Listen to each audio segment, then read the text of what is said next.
grosso modo qu'il existe environ 365 fois le mot, l'expression, on peut peut-être baisser un petit peu, mais je crois qu'ils sont en train de le faire, l'expression ne crains pas, ne crains rien. Ce qui a fait dire à certains spécialistes que, voilà, que Dieu avait prévu un ne crains rien pour chaque jour de l'année. C'est beau, hein? Bon, on n'est pas à un ou deux près, mais voyez, l'idée c'est que c'est tellement répété dans la Bible que Dieu commence toujours par rassurer notre cœur. Quand il envoie quelqu'un auprès d'un homme ou d'une femme, il dit ne crains rien, parce qu'il sait notre agitation intérieure. Est-ce que je dois changer de micro ou non? Non? Je ne sais pas. Ça va? Ok, nickel. Et je voulais juste, avant de poursuivre, parce que je pense que c'est important, ce que Christophe nous a aussi invité à chanter, Hosanna, et dans ce chant, il est dit qu'il chasse nos craintes, mais il restaure aussi les vies brisées. Peut-être que juste, on ne va pas rester longtemps, mais vous donner l'occasion de vous lever à votre place ou de venir ici, et nous prierons tout simplement pour vous. Tout simplement pour que Dieu puisse vous accompagner dans vos craintes et vos luttes. Une occasion que Dieu nous donne. Peut-être qu'en sortant de cette salle, on oublie ces choses parce que les activités et nos responsabilités vont reprendre le dessus. Donc, avant que je prêche, après c'est trop tard. Hein. Donc, sens-toi libre, parce que la prédication que je vais apporter n'a rien à voir avec ce qui a été chanté. Quelqu'un veut une prière? Pas une prière magique, hein, mais toute l'assemblée qui va prier pour toi. Approche-toi, tout simplement. Ou lève-toi là où tu es.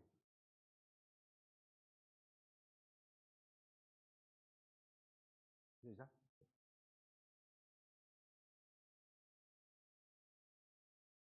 Demander à Nathalie si tu veux bien venir.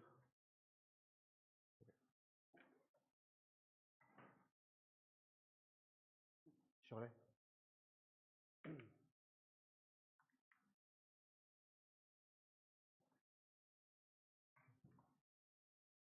Voilà. Et donc, comme je ne prie pas seul, vous êtes avec moi dans la prière.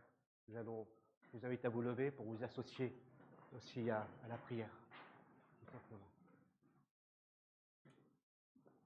Notre Dieu, nous voulons en effet transformer nos chants, même si nos chants sont des prières qui sont montées vers toi, et croire que ces chants sont montés vers toi comme un parfum d'une bonne odeur. Et nous voulons saisir vraiment cette opportunité, cette occasion de te présenter nos sœurs qui se sont approchées, ici encore sur cette estrade. Nous te les remettons chacune entre tes mains, avec ce qu'elles ont de précieux à tes yeux. Elles ont une valeur, Seigneur, infinie. Tu connais, Seigneur, les raisons pour lesquelles elles se sont approchées. Nous voulons te les remettre afin que tu te manifestes comme celui qui est à côté, comme celui qui les soutient, comme celui qui les restaure et les renouvelle, comme celui qui les précède sur leur chemin de vie, Seigneur, et que tu les restaures, que tu déposes dans leur cœur la paix dont ils ont besoin, que tu puisses déplacer les montagnes qui sont devant elles et que leur regard soit fixé sur toi, qu'ils puissent aussi puiser, Seigneur, leur force, leur espérance en toi et en toi seul. Nous savons, Seigneur, que tu le fais par ton Esprit Saint, que tu les bénisses abondamment. C'est en Église que nous prions, c'est en Église que nous les présentons devant le trône de ta grâce, afin que ta grâce, Seigneur, que ta bienveillance soit déposée et répandue sur chacune de ces vies. Nous pensons à ceux et celles qui se sont levés, qui n'ont pas osé s'approcher. Visite-les, Seigneur, et accomplis, Seigneur, ce dont ils ont besoin. Relève-les, restaure-les, guéris-les, Seigneur, et rappelle-les, Seigneur, que c'est en toi seul qu'est l'espérance. C'est toi qui es la vie, c'est toi qui es le chemin, c'est toi qui es la vérité. C'est toi, Seigneur, vers lequel nos yeux se tournent encore ce matin, parce que de nous-mêmes, nous en sommes incapables, Seigneur. Alors viens au secours, Seigneur, de tes enfants, même de ceux qui ne te connaissent pas ce matin, dans le nom puissant de Jésus. Amen. Amen. Amen. Amen. Je vous invite à reprendre place.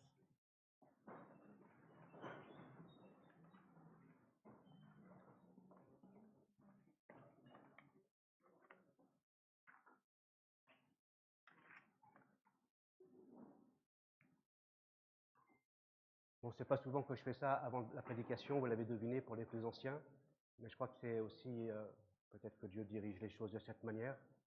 Je crois crois que c'est important de laisser la place aussi au Seigneur et à l'Esprit ce matin.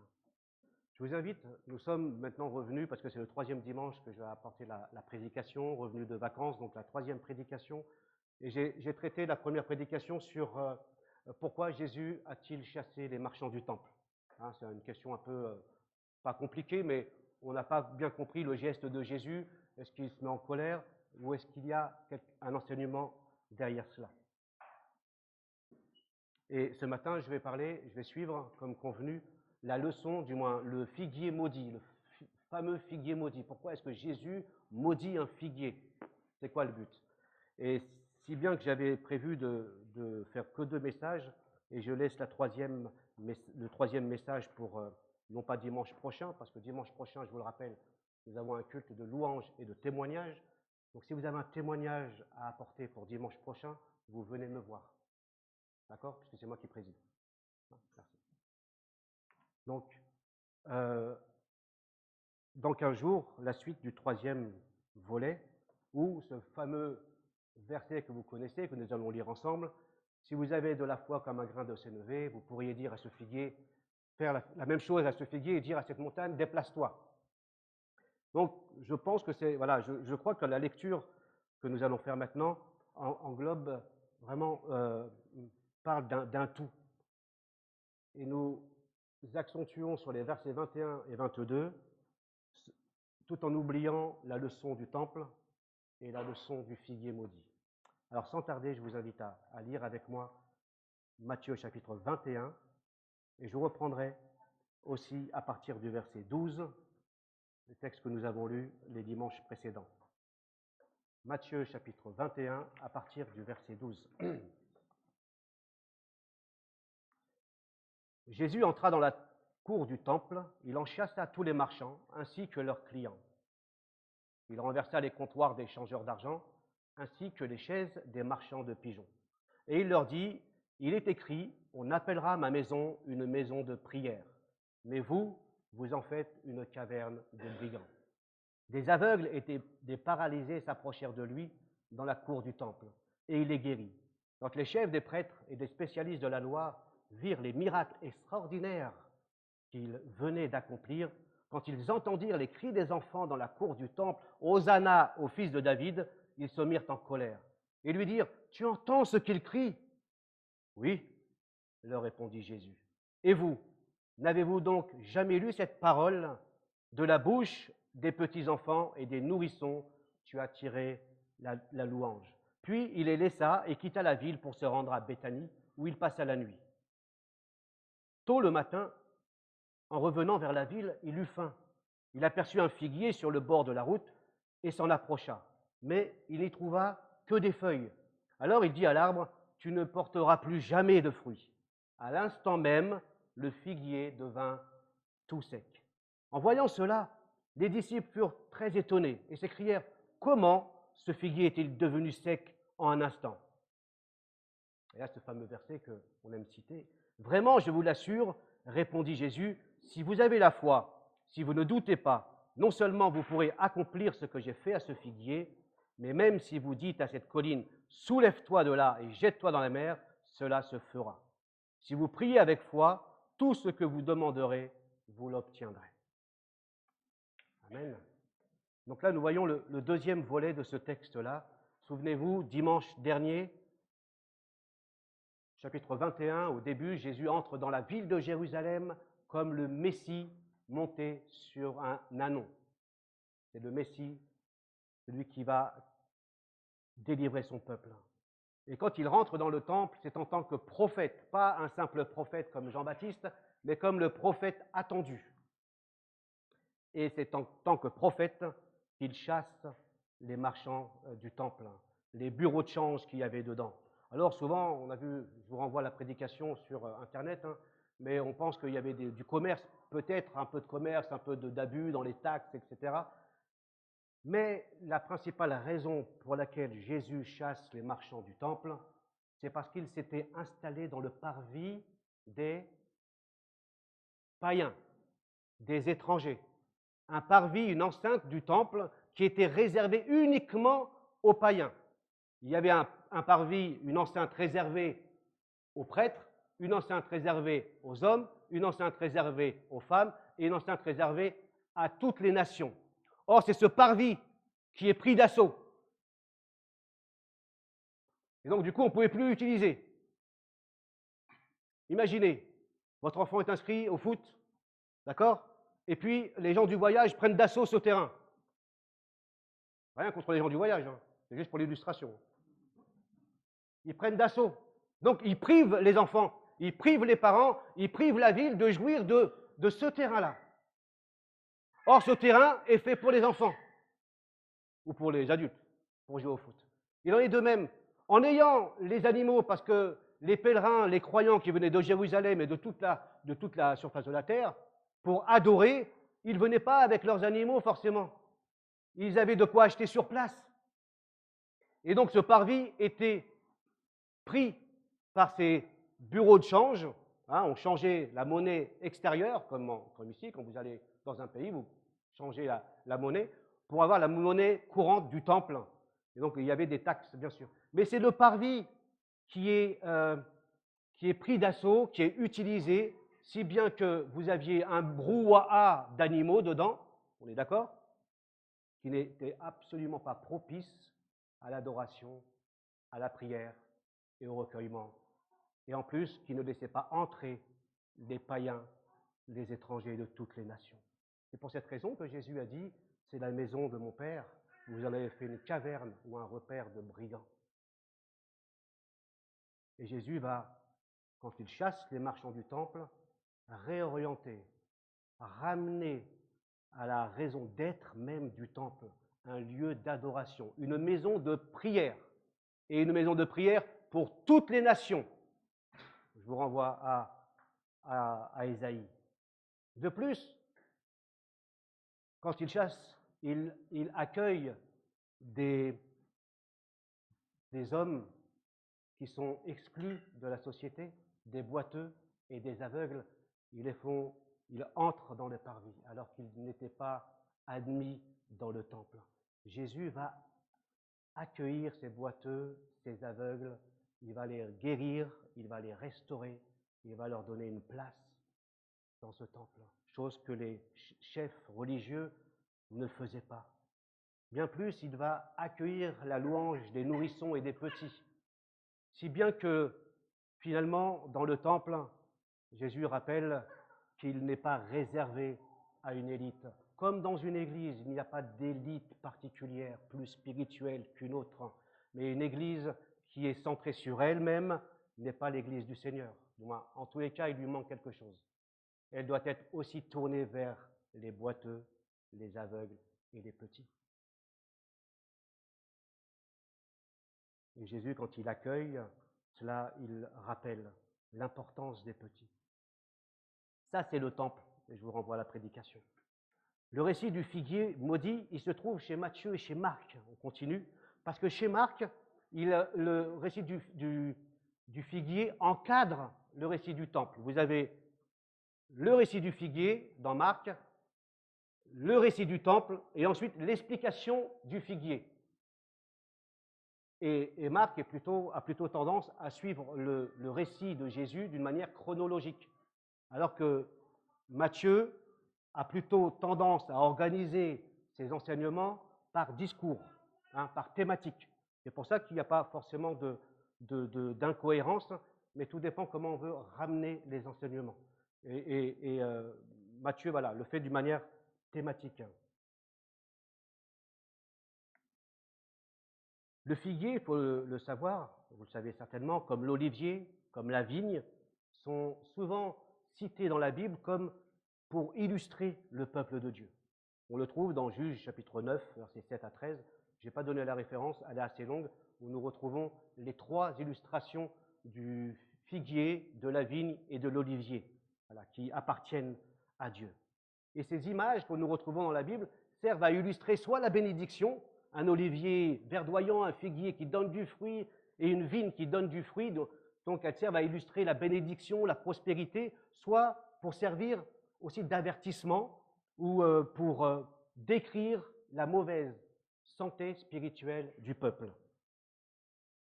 Donc, il faut avoir ça à l'esprit. Quand vous avez le figuier, le temple n'est pas loin du figuier, quand Jésus s'y rend. Alors, on continue. Jésus, il s'approche, on l'a lu, du figuier, il n'y trouve aucun fruit. Or, l'évangile de Marc ajoute qu'il aperçut de loin un figuier couvert de feuillage, et il se dirigea vers cet arbre pour voir s'il s'y trouvait quelques fruits. Et quand il se fut approché, il n'y trouva que des feuilles, car ce n'était pas la saison des figues. Là, il ajoute quelque chose de nouveau qu'on n'a pas dans Matthieu.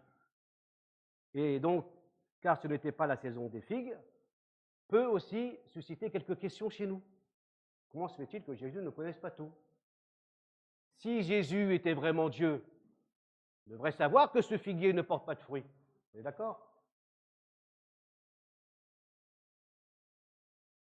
Or, au chapitre 21, quand Jésus rentre dans Jérusalem, sur le dos d'un ânon, avant cela, il va choisir 2 disciples et il va leur demander d'aller dans telle ville, dans telle maison, prendre un ânon, le petit d'une ânesse, et si le propriétaire lui dit quoi que ce soit, vous lui direz, mon maître en a besoin.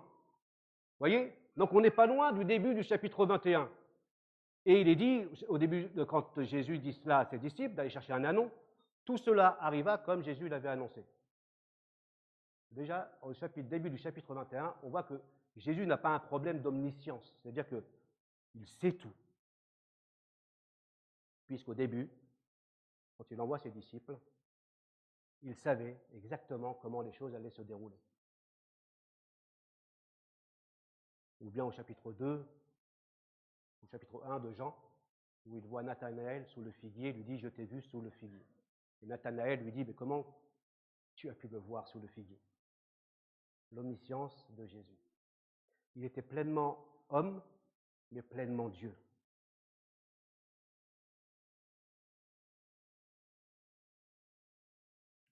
La Bible d'études du semeur met en note, je vous lis, même en dehors de la saison des figues, les figuiers portent généralement des figues printanières qui se développent en même temps que les feuilles, et tout le monde a le droit d'en manger.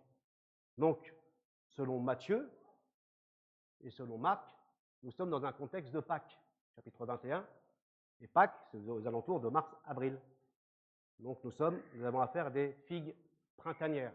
Or, ces petites figues printanières, étaient comestibles et tout le monde pouvait en manger. Il n'y avait pas même de fruits de figues printanières, mais il n'y avait que des feuilles. Donc nous sommes en contexte de Pâques, et il n'y a pas de problème, puisqu'il y avait plusieurs récoltes possibles de figues, et après celles d'été, même en automne. Alors que signifie le geste de Jésus? Pourquoi est-ce qu'il maudit ce figuier?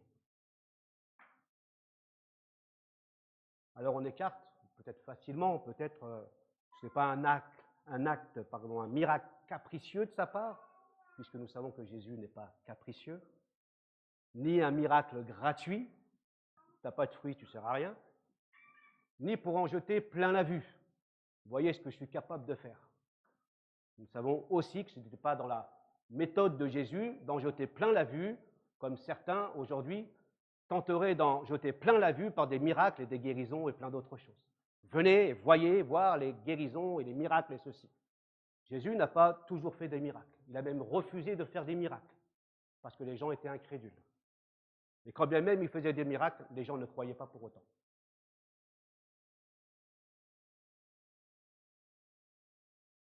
Il dit, tu ne porteras plus jamais de fruits, et à l'instant même le figuier devint tout sec. Ce qui laisse aussi entendre qu'autrefois, il portait du fruit. Et Jésus annonce que désormais, il sera stérile, c'est-à-dire il ne portera pas même une figue, pas de figue printanière.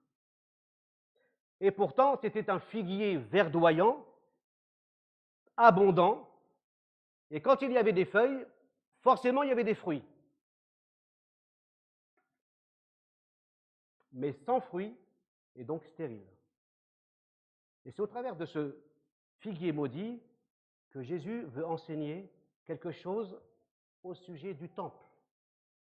Souvenez-vous, son passage au temple. Il n'a pas chassé les marchands du temple comme ça, mais il a voulu aussi enseigner quelque chose. Il veut enseigner quelque chose au sujet du temple, au sujet de la vie cultuelle, de la vie avec Dieu, mais sans être focalisé uniquement sur la vie cultuelle de l'époque, des pharisiens, des sadducéens. Ne perdons pas notre vie chrétienne à nous. Parce que si nous nous focalisons uniquement à cette époque-là, nous risquons de dire « Oh, nous, on est autrement. On fait autrement. » Une leçon au sujet du temple et donc au sujet du culte qui s'y déroule. Un texte que j'avais omis la semaine dernière, qui est intéressant pour nous montrer que Jésus ne faisait pas les choses comme ça, mais c'était réfléchi. Avant d'entrer dans le temple, nous lisons dans Marc 11, au verset 11, que Jésus, une fois entré dans Jérusalem, sur le dos d'un ânon, puis se rendit à Jérusalem, point, j'enlève l'ânon, on coupe l'ânon, d'accord? Jésus se rendit au temple et y observa attentivement tout ce qui s'y passait. Ensuite, comme il se faisait déjà tard, il quitta la ville avec les 12 pour se rendre à Béthanie. Vous avez saisi un peu, je ne sais pas s'il n'est pas affiché celui-là. Il se rendit au temple et y observa attentivement tout ce qui s'y passait. Que signifie ce regard observateur de Jésus? Est-ce que c'est un regard observateur comme vous et moi quand on va en vacances et quand on visite une belle cathédrale et on découvre pour la première fois l'architecture, on est là pour dire wow, comment on observe la décoration, bref, on lit tout, les tableaux, bref. Nous sommes à la fin du ministère de Jésus et Jésus est déjà rentré plusieurs fois dans le temple. Qu'est-ce qu'il regarde de manière si attentive? Pourquoi examine-t-il ce qui se passe dans le temple?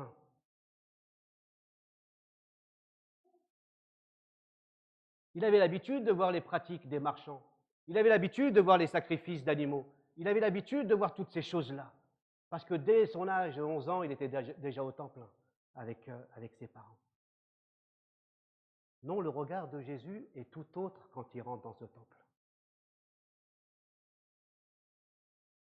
C'est un regard qui examine avec soin tout ce qui est dit, tout ce qui est fait, tout ce qui est proclamé. Qui regarde avec soin aussi comme le père de cette maison. C'est lui à qui appartient sa maison. Et quand il voit, excusez-moi l'expression, je ne l'ai pas noté là, mais ça me vient, il voit comme si on avait squatté sa maison. Elle ne ressemble plus à ce qu'elle était avant. Elle ne ressemble pas à ce qu'elle devrait être. Parce que les squatteurs en ont fait autre chose. Et moi, j'y vois ce regard observateur de Jésus, qui se rend bien compte de l'état spirituel dans lequel se trouve le peuple de Dieu, son peuple. Il est venu jusque dans le temple pour y trouver des fruits, mais il ne trouve pas de fruits. Il se rend bien compte quand il observe attentivement qu'il y a un décalage entre ce qu'il voit, ce qui se pratique et ce que Dieu demande ou ce que Dieu demandait de son peuple. Donc quand Jésus revient le lendemain dans le temple, il savait déjà ce qu'il allait faire.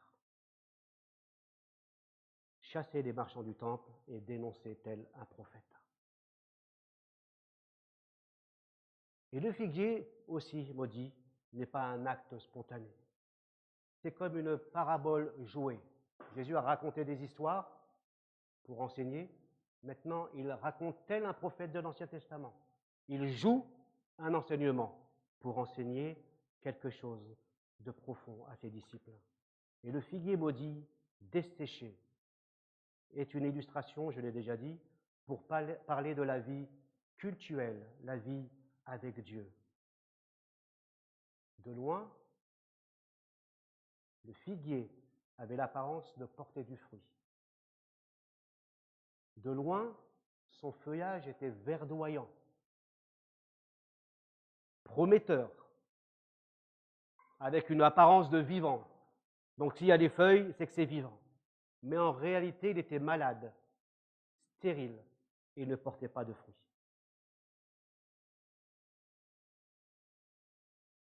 De même, le temple, magnifique, et la vie cultuelle est décevante, car le peuple, lui aussi, est devenu stérile. Jésus est venu jusque dans le temple, mais il n'a pas trouvé de fruits. Ainsi, le figuier maudit sert aussi à Jésus pour dénoncer les pratiques extérieures de la religion, pour dénoncer ceux qui ont une apparence extérieure d'un pharisien ou d'un chrétien, ceux qui ont une apparence d'une église, qui ont l'apparence d'être vivants, beaux, mais qu'en réalité, il n'y a pas de fruits réels. Aucune véritable vie spirituelle. Et pourtant, comme certaines églises, nous pouvons croire être vivants, être une église vivante, parce que nous avons du monde, parce que nous avons un bon programme, parce que nous avons des belles activités, parce que nous avons un beau bâtiment, parce que nous avons des beaux musiciens, toutes ces choses, etc. Et croire que toutes ces choses font de nous une église vivante, authentique, ou des chrétiens authentiques.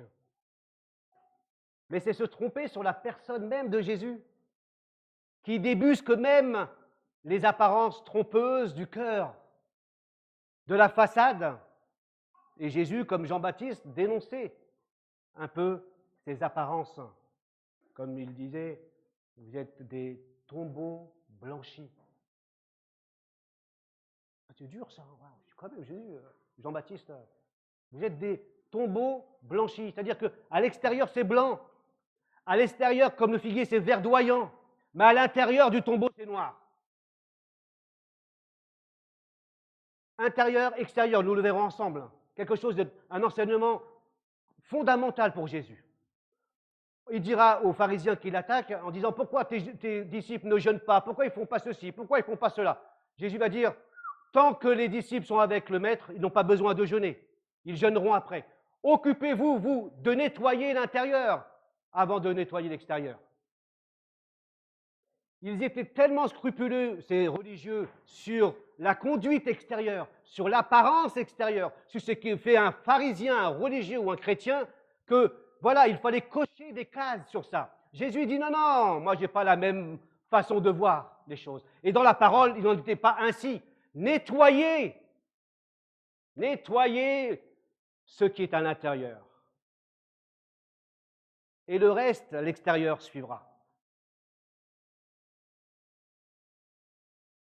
Il semble qu'au-delà même du peuple de Dieu, ce soit les autorités religieuses qui semblent être dans le collimateur de Jésus, dans le viseur de Jésus.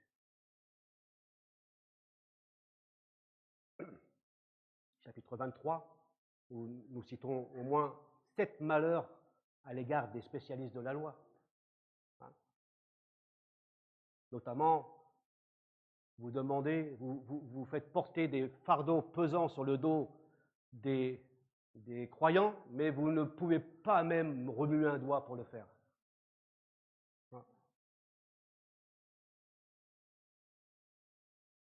Ésaïe 5 prédisait aussi déjà ces choses-là. Chapitre 5, versets 1 et 2. Il dit « Je veux chanter pour mon ami la chanson de mon bien-aimé au sujet de sa vigne. » Dieu avait une fierté énorme à l'égard de son peuple. Mon ami avait une vigne sur un coteau fertile, il encercla le sol, en enleva les pierres, il y mit des plants de choix, il bâtit une tour de guet au milieu de la vigne, il y creusa un pressoir, il attendait donc de sa vigne de beaux raisins, mais elle n'a produit que des raisins infects. Dieu a tout fait, il a pris soin de son peuple, il a conduit pendant 40 ans dans le désert, manifestant sa bienveillance, sa grâce, sa fidélité, sa patience. Et le peuple n'a cessé de se révolter, de se rebeller à l'égard de Dieu. Et pourtant, Dieu reste fidèle. Moi, c'est ce qui me confond. Je ne sais pas qui de vous resterait fidèle quand au bout de 40 ans, on fait le contraire. J'aimerais qu'on puisse s'arrêter sur l'être et le paraître. L'être et le paraître, j'en ai dit déjà quelques mots. Le figuier verdoyant, signe de bonne santé, alors qu'en réalité, il n'avait pas de fruits.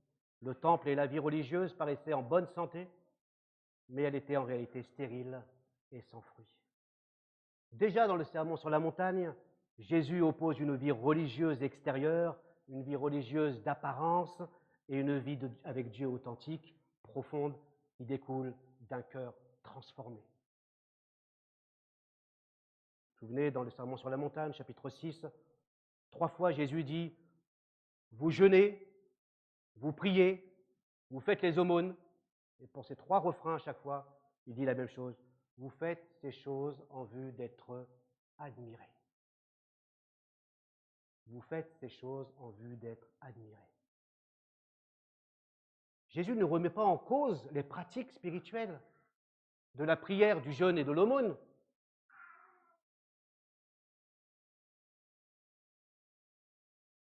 Il remet en cause la manière de le faire, les motivations et les intentions.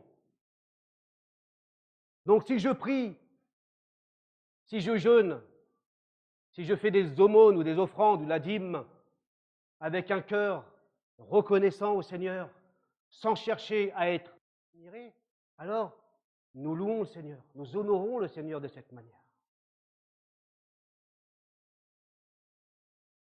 Et donc Jésus s'attend à ce que les pratiques, notre manière de pratiquer notre foi, soient pratiquées de la bonne manière. Et tout cela, pas toujours simple. Parce que nous arrivons, quand nous examinons un peu comme Jésus s'est penché en observant attentivement ce qui se passait dans le temple, il est bon parfois de se pencher sur notre vie et d'examiner un peu ce qui se passe au fond de notre cœur. Et peut-être d'y débusquer quelquefois des mauvaises intentions, des mauvaises motivations. Si je fais ça, Dieu va exaucer ma prière. Vous voyez déjà ce genre de motivation et d'intention? Si je fais telle pratique, alors je vais faire plaisir aux attentes de l'Église et des frères et sœurs. Mais si je ne le fais pas, je risque d'être mal vu. Donc tu dois rentrer dans les rangs. Et tu dois pratiquer de la mauvaise manière. Et il est vrai que nous pouvons aller à l'église, être baptisés, chanter, donner nos offrandes, être engagés même dans toutes sortes d'activités, et pourtant être pratiqués de la mauvaise manière. Et nous risquons ainsi de ressembler à ce figuier qui a l'apparence d'être un bon chrétien, mais qui ne pratique pas bien.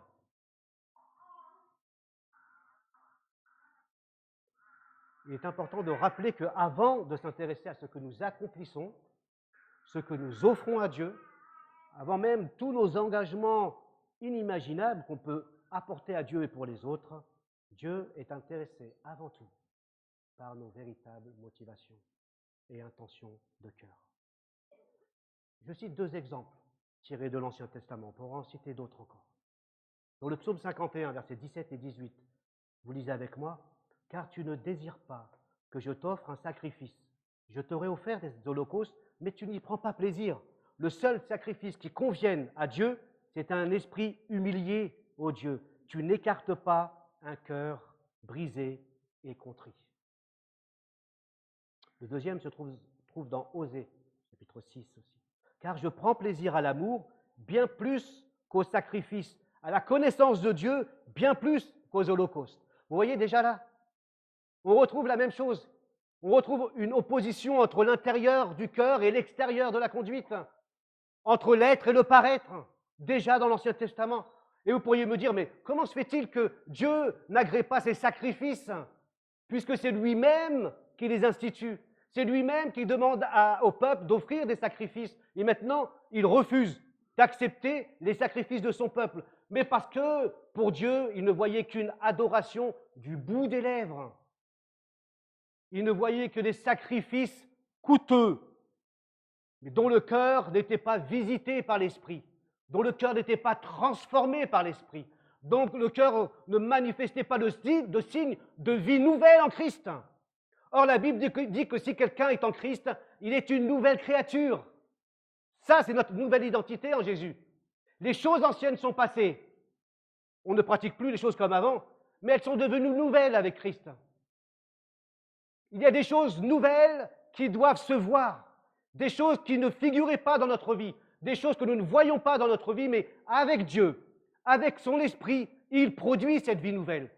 La vie nouvelle avec Christ nous fait vivre d'une manière différente et on produit des fruits qu'on ne produisait pas avant. Et c'est intéressant que dès l'Ancien Testament, comme dans le Nouveau Testament, Dieu a un objectif, c'est viser le cœur. Vous savez, nous trouvons cette expression très parlante quand il dit que nous avons un cœur de pierre. Un cœur de pierre, c'est un cœur endurci, c'est un cœur qui n'est pas à Dieu, même si les chrétiens peuvent avoir un cœur endurci à la voix de l'Esprit. Mais souvent, le cœur de pierre signifie ceux qui n'appartiennent pas à Dieu. Il y a une carapace. C'est ceux et celles qui sont passés d'un cœur de pierre à un cœur de chair. Je pense que si vous êtes là, c'est qu'à un moment donné, vous êtes passé par ce cœur de pierre à ce cœur de chair. C'est que vous avez été visité par le Seigneur, il a eu un burin, vous êtes burin. Encore un burin, c'est trop fort pour Dieu.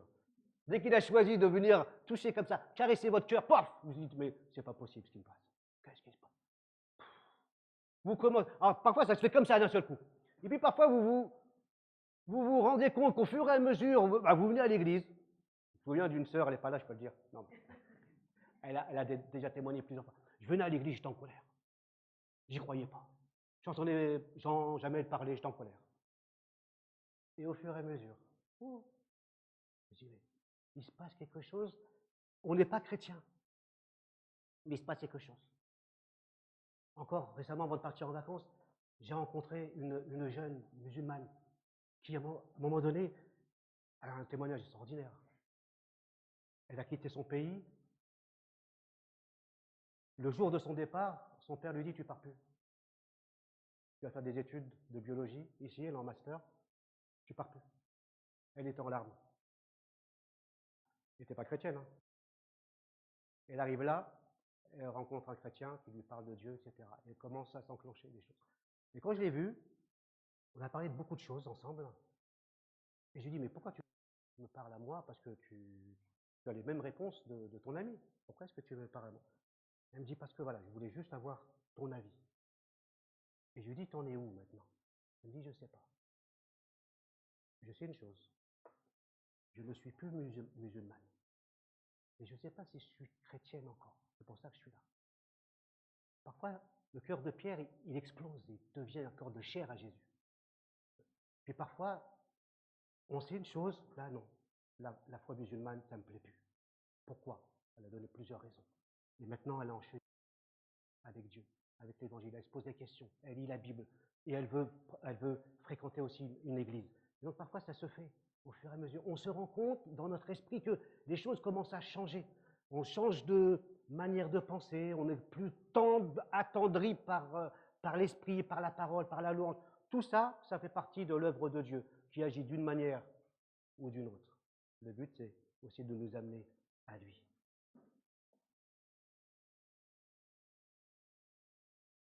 Et ce cœur, c'est ce que Dieu veut.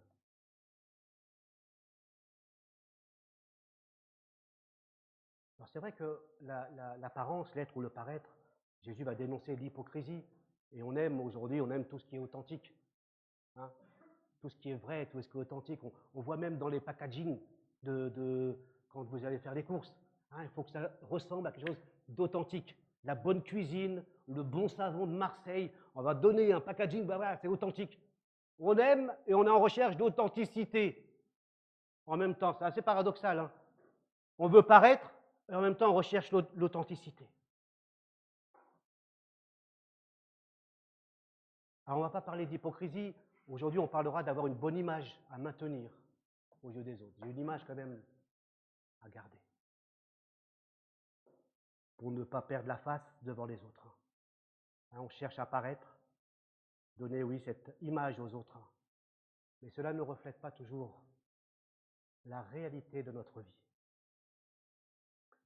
Ce qui me fait dire que parfois le regard des autres et les attentes des autres peuvent me conduire aussi à adopter une manière de vivre qui ne me ressemble pas. Cela nous pousse à nous paraître, à nous croire plus spirituels que l'on est en réalité.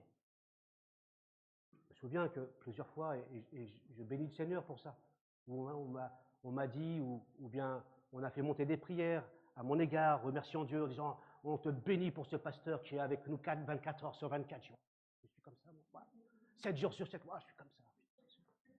Je ne savais même pas que j'étais disponible 24 heures sur 24.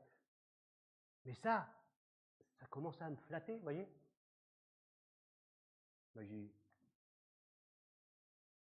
n'y a pas de flatterie dans le sens où à un moment donné, j'ai ramené à l'église, j'ai dit je ne peux pas répondre à tous les besoins. Mais ça commence à dire voilà ce que je suis, voilà ce que les gens attendent de moi. Et entre ce que les gens attendent de moi et la réalité, j'ai refusé de répondre à ces attentes. Je ne suis pas disponible. Déjà, je ne suis pas disponible à 100% pour ma femme, alors vous comprendrez bien qu'il y a des choix à faire entre Dieu, ma femme et les autres. Hein, vous devez suivre cela, d'accord? Dieu, votre famille et les autres. Jamais le contraire. Il y a toujours un équilibre. Mais voyez, les attentes peuvent vous pousser à. Il faut refuser ces attentes parce qu'elles ne vous ressemblent pas. Et si vous commencez à rentrer dedans, vous commencez à vous enfermer dans ce que vous n'êtes pas. Et vous serez triste parce que vous n'êtes pas vous-même. Vous n'êtes pas comme cet ado qui dit « Laisse-moi vivre ma vie. Laisse-moi être moi-même. » Ah, mais en réalité, c'est ça. Et nous pouvons trouver par-ci et par-là des chrétiens qui vont chercher à nous imposer quelque chose. Pas par la force, hein. Ça ne marche pas ça, par la force. Par la culpabilité, ça marche bien. Pas bon ce que tu fais là. Tu devrais vivre comme ça. Tu devrais faire comme ça. Tu devrais penser comme ça. Tu devrais pratiquer comme ça. Donc les autres ont un regard et des attentes qui peuvent te conduire à vivre de la mauvaise manière. Alors attention, il ne faut pas tout mélanger. Jésus ne dénonce pas le décalage qui peut exister entre ce que nous affirmons et ce que nous pratiquons. C'est une réalité que nous rencontrons tous. Il ne dénonce pas ici le décalage entre ce que nous affirmons et ce que nous pratiquons. Nous affirmons ou nous décidons plaire au Seigneur. Nous décidons de pratiquer la parole de Dieu, d'aimer nos ennemis, par exemple. Mais nous n'y arrivons pas. Vous voyez, il y a un décalage entre ce que Dieu dit et ce que nous pratiquons. Ce n'est pas ce décalage que Jésus dénonce. Parce que nous sommes normalement honnêtes avec nous-mêmes, en disant que nous ne sommes pas capables d'aimer ses ennemis, que nous sommes encore en froid avec certaines personnes. Mais nous désirons les aimer. Nous désirons leur pardonner. Vous voyez la différence? Il y a un décalage, c'est normal, le péché nous rappelle que naturellement, nous ne sommes pas parfaits. Il y a des luttes, il y a des combats, il y a des échecs qui sont présents dans la vie chrétienne. Ça ne fait pas de toi un hypocrite. À partir de l'instant où dans la prière, on l'avoue à Dieu, on le confesse à Dieu et on lui demande sa force, son soutien pour vivre sa parole de Dieu. Alors que dans l'hypocrisie, c'est une manière de paraître pour se faire voir. On sait qu'on n'est pas ça, en réalité. Être honnête avec nous-mêmes et avec Dieu dans la confession,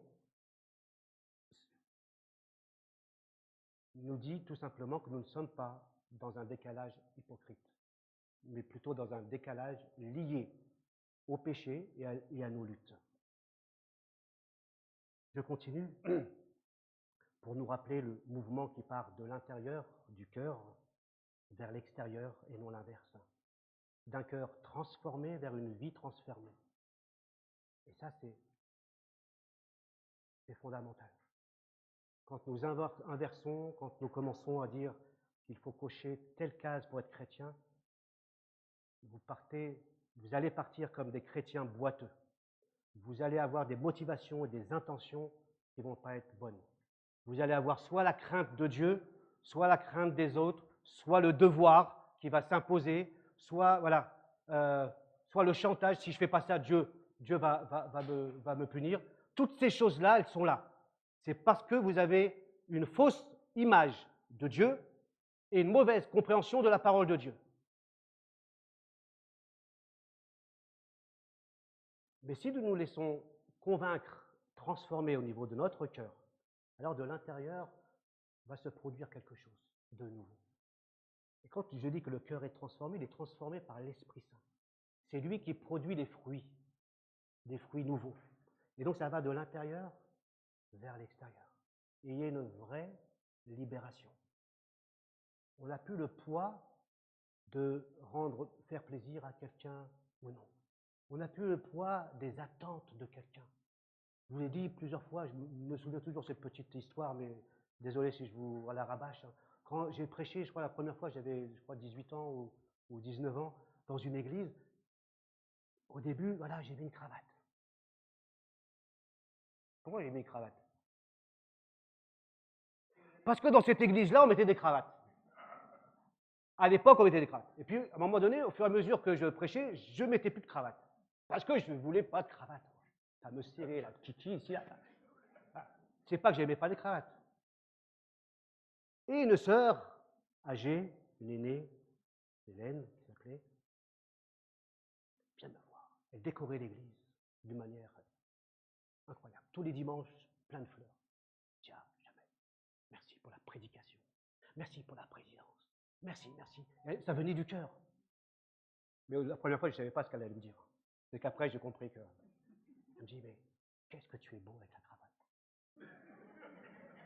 Qu'est-ce que tu es beau avec la cravate. Et j'ai compris, entre les lignes, elle ne m'a rien imposé, mais sa douceur a fait que j'ai porté des cravates de temps en temps. Voilà. De temps en temps. Voilà, on me laisse... Mais il y a des codes. Si je suis dans une église où on porte des cravates, on me dit la cravate est obligatoire, alors je porterai la cravate. Parce que les gens attendent que je porte la cravate. Mais je suis libre à l'égard de la cravate. Je peux la découper. Je peux la garder. J'en ai à la maison. Vous voyez, je suis libre à l'égard de la cravate. Et Nathalie nous a conduits sur l'étude biblique mercredi dernier, à partir d'Abraham, et on a atterri sur les voiles aussi. Vous voyez, le voile, hein, où on vous impose quelque chose.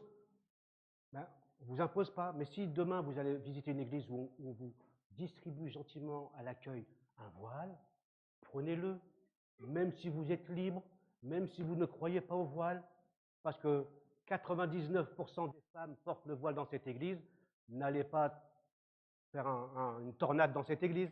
Voilà, tout le monde va vous regarder, mettez le voile incognito, il n'y a plus personne. Vous voyez, c'est juste s'adapter. Mais quand je le fais pour faire comme tout le monde, parce que tout le monde me dit que c'est biblique, etc., c'est là que c'est un danger. Donc, être libre.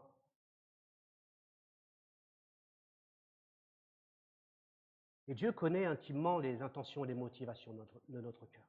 Vous connaissez, on connaît tous ce texte qui dit que je ne juge pas de la même manière dans 1 Samuel 16 que les hommes. L'homme ne voit que ceux qui frappent les yeux, ceux qui attendent, voilà. Mais l'Éternel regarde au cœur. C'est là qu'il regarde. C'est là qu'il trouve un cœur humble d'un homme, d'une femme, d'un jeune. C'est ce qu'il veut avant tout. Il s'en fout de votre jean. Il s'en fout de votre robe. J'exagère pour que tu comprennes.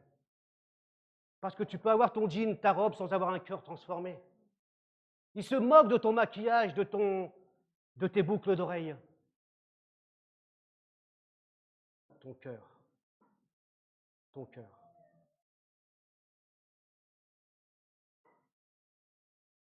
Si Dieu connaît l'état spirituel de notre cœur, alors ça vaut la peine de lui confier nos luttes, peut-être dans ce domaine, dans le domaine des apparences, dans le domaine des regards, des attentes des autres.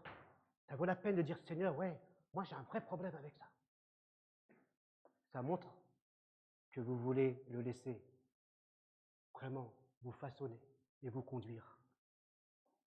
Et si les apparences ont pris le dessus, oui, Jésus nous invite à revenir à lui comme étant véritablement le cep. Dans Jean 15, verset 5, « Je suis le cep de la vigne, vous en êtes les sarments.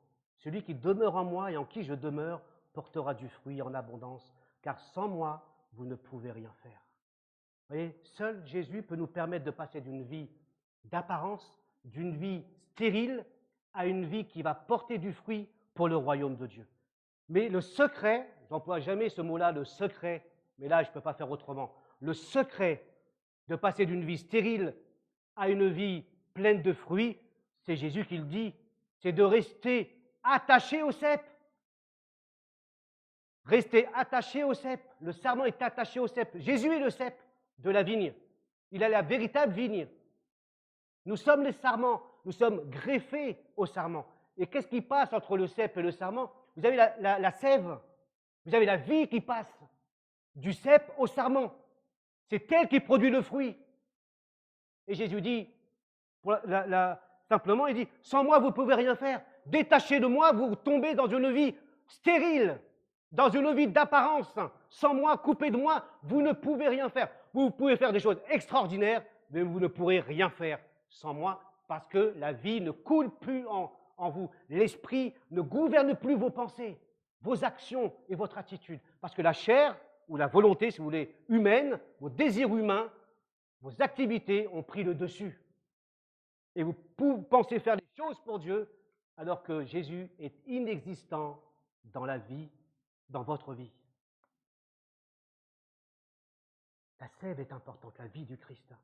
Jésus a dit à ces religieux, vous vous acquittez de la dîme sur la menthe, sur l'anis et sur le cumin. Vous mettez l'accent sur les choses vraiment ridicules, Matthieu 23, 23. Mais vous laissez de côté ce qu'il y a de plus important dans la loi, la justice, la compassion, la fidélité, le pardon, la solidarité, la communion fraternelle. Vous mettez ce qui est le plus important. Vous voyez, parfois nous mettons l'accent sur les choses secondaires, les choses qui ne valent rien aux yeux de Dieu, qui n'ont pas d'importance, qui ne sont pas du registre de l'essentiel. Fondamentalement, Jésus nous dit que les autres choses sont intéressantes, mais si vous êtes coupé du cep, alors ça ne sert à rien. Il te dira, voilà ce qu'il fallait faire, pratiquer, sans négliger le reste. Vous pouvez faire le reste, mais faites ce qui est essentiel. L'amour, la compassion, le pardon, la justice. Ce sont des fruits que le chrétien manifeste. Je termine par ce verset, mais si vous demeurez en moi, toujours dans Jean 15, et que mes paroles demeurent en vous, demandez ce que vous voudrez, vous l'obtiendrez. Si vous produisez du fruit en abondance et que vous prouvez ainsi que vous êtes vraiment mes disciples, mon Père sera glorifié aux yeux de tous. Alors nous verrons ça dans 15 jours avec un autre verset. Mais cela nous interpelle. Demeurer en Christ et que ses paroles demeurent en nous. C'est-à-dire que la parole de Dieu, c'est elle qui va nous éclairer. Et je vous invite à une prière silencieuse où nous pouvons nous placer devant lui. C'est à la lumière de la parole de Dieu, vivante, c'est par l'assistance de l'Esprit que encore ce matin, Dieu va venir et va dire, tiens, là, tu risques d'être dans l'apparence. Reste attaché au cep. C'est à partir de la parole aussi, en demeurant dans la parole, que nous pouvons examiner nos pratiques d'Église, de ce qui est essentiel et de ce qui est superflu. Là, je vous invite à la prière silencieuse. Vous pouvez peut-être transformer en prière, décider quelque chose avec Dieu qu'il vous aura mis à cœur encore ce matin.